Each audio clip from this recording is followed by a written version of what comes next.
Assalamualaikum warahmatullahi wabarakatuh. Yang terhormat Ibu Nana Citrawati Lestari, SSI MPD, selaku dosen pengampu mata kuliah kajian IPA SD2.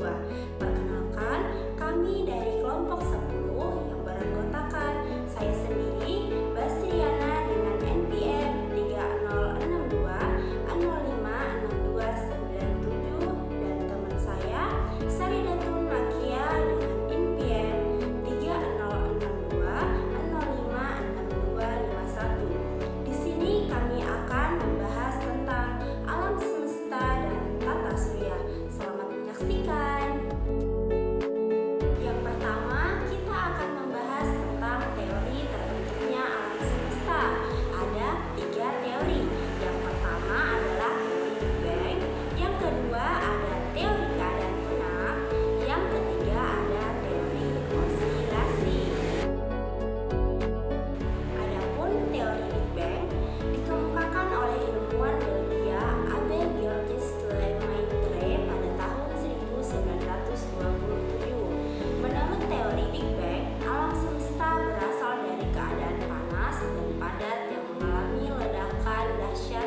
dirinya sendiri.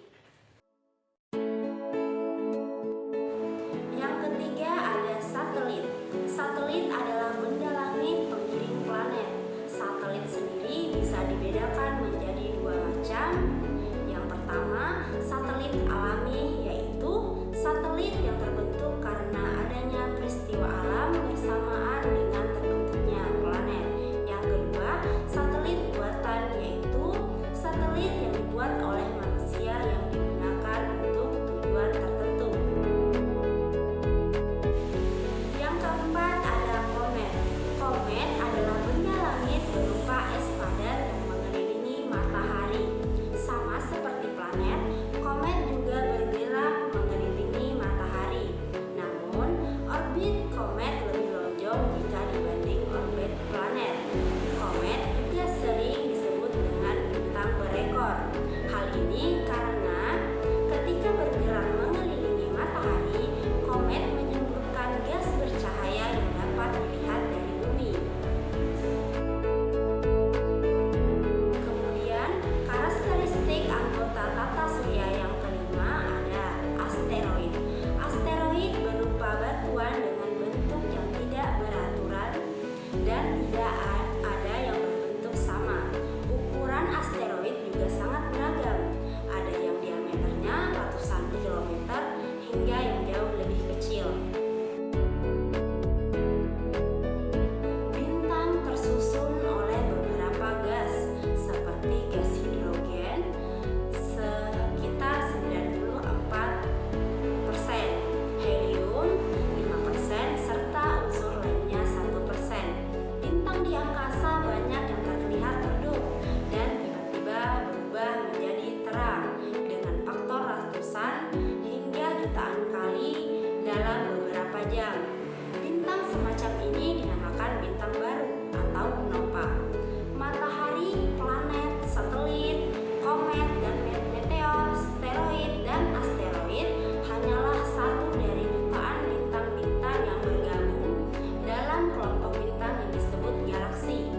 Dengan demikian, galaksi merupakan kumpulan dari bintang-bintang. Galaksi kita dengan matahari sebagai salah satu anggotanya dinamakan galaksi Bima Sakti. Selanjutnya planet. Planet terbagi menjadi 9. Yang pertama Merkurius. Merkurius merupakan planet terkecil dan sinyalnya paling lemah. Planet ini letaknya paling dekat dengan matahari dengan jarak sekitar 150 juta kilometer. Yang kedua, Venus. Venus merupakan planet yang cahayanya paling terang setelah matahari dan bulan, sehingga sering disebut sebagai bintang terang atau bintang senja. Planet ini sering nampak pada pagi hari dan sore hari dan dikenal dengan nama bintang kejora. Yang ketiga, Bumi. Bumi merupakan planet ketiga dalam tata surya. Pada planet inilah manusia, hewan, dan tumbuhan dapat hidup. Yang keempat, Mars. Mars merupakan salah satu planet yang paling dekat dengan matahari dengan jarak sekitar 228 juta kilometer. Mars merupakan planet yang berwarna kemerah-merahan. Ukuran planet Mars lebih kecil dibandingkan planet Bumi. Yang kelima, Jupiter. Jupiter merupakan planet terdekat kelima dari matahari yang ukurannya paling besar dalam tata surya, sehingga disebut planet raksasa. Jarak antara planet Jupiter dengan matahari sekitar 780 juta kilometer. Selanjutnya yang keenam, Saturnus. Saturnus merupakan planet keenam dalam tata surya dan merupakan planet kedua terbesar setelah planet Jupiter. Planet ini letaknya sangat jauh dari matahari, yaitu sekitar 1420 juta kilometer. Yang ketujuh, Uranus. Uranus merupakan planet yang letaknya sangat jauh dari matahari, yaitu sekitar 2800 juta kilometer dengan diameter mencapai 51,118 km. adalah Neptunus. Neptunus merupakan planet yang ukurannya lebih kecil dari planet Uranus. Planet ini jaraknya dari bumi sangat jauh, sehingga tidak dapat dilihat manusia dengan mata telanjang. Jarak planet Neptunus dengan matahari sekitar 4.510 juta kilometer. Dan planet yang terakhir, yang nomor 9 adalah Pluto. Pluto merupakan planet yang jaraknya paling jauh dari matahari, yaitu 5.920 juta kilometer, dan merupakan planet yang paling kecil di dalam tata surya. Klasifikasi planet, yaitu klasifikasi planet berdasarkan kedudukan asteroid sebagai pembatas. Yang pertama, planet dalam. Planet dalam adalah planet yang orbitnya di sebelah dalam lintasan asteroid, yaitu planet Merkurius, Venus, Bumi, dan Mars. Yang kedua, planet luar. Planet luar adalah planet yang orbitnya di sebelah luar lintasan asteroid, yaitu Jupiter, Saturnus, Uranus, dan Neptunus. Selanjutnya, klasifikasi planet berdasarkan kedudukan bumi sebagai pembatas. Yang pertama, planet interior, yaitu planet-planet yang jarak rata-ratanya ke matahari lebih pendek daripada rata-rata planet ke bumi ke matahari. Berdasarkan kriteria tersebut, maka yang termasuk planet dalam adalah planet Merkurius dan Venus. Yang kedua, planet superior, yaitu planet-planet yang jaraknya ke matahari lebih panjang daripada jarak rata-rata planet ke matahari. Termasuk ke dalam kelompok planet luar, yaitu planet Mars, Jupiter, Saturnus, Uranus, dan Neptunus. Dan klasifikasi planet berdasarkan massa, ukuran, sifat fisik, dan komposisi bahan penyusunan planet.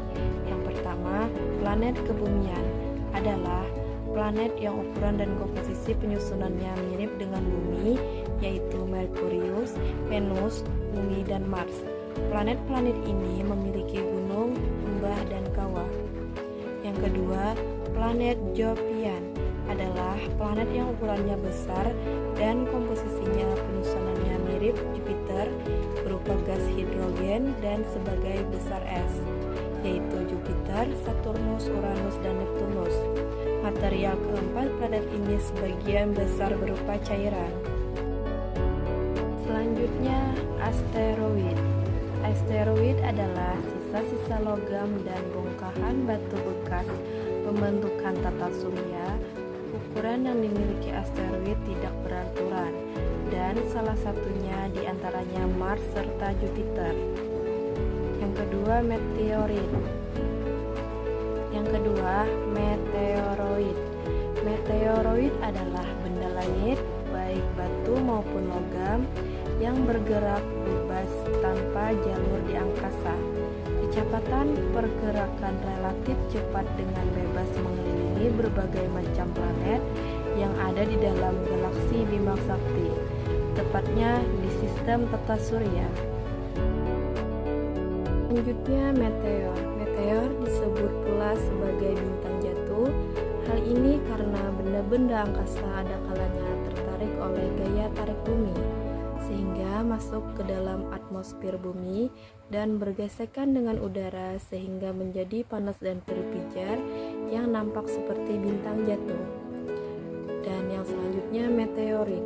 Meteorit merupakan meteor yang tidak habis terbakar dan mencapai permukaan bumi. Tumpukan meteorit yang sampai ke permukaan bumi ini sering sekali bikin lubang-lubang besar di permukaan bumi. Salah satu contoh lubang yang dihasilkan dari meteorit ini adalah kawah meteorit Arizona di Amerika Serikat, lebarnya sebesar 1.265 km. Selanjutnya ada gerak rotasi dan revolusi pada planet. Rotasi adalah perputaran benda langit pada poros atau sumbunya sendiri. Sebagai contohnya adalah planet bumi tempat kita tinggal ini. Bumi berputar pada porosnya sendiri dengan kecepatan per detik atau sekitar 1675 per jam dengan kemiringan 2,5 per bumi. Bumi merupakan waktu sekitar 24 jam untuk menyelesaikan satu kali rotasi. Perputaran bumi pada porosnya ini menyebabkan pergantian siang dan malam. Selanjutnya revolusi, yaitu pergerakan satelit alami mengelilingi planetnya. Contoh, pergerakan bumi mengelilingi matahari. Lamanya bumi mengelilingi matahari menjadi ukuran penentu lamanya 1 tahun di bumi adalah 365 hari. Revolusi bumi terhadap matahari juga menyebabkan pergantian musim, yaitu musim dingin, musim semi, musim panas, dan musim gugur pada daerah subtropis, dan pergantian musim, yaitu musim kemarau dan musim penghujan pada daerah tropis seperti di Indonesia.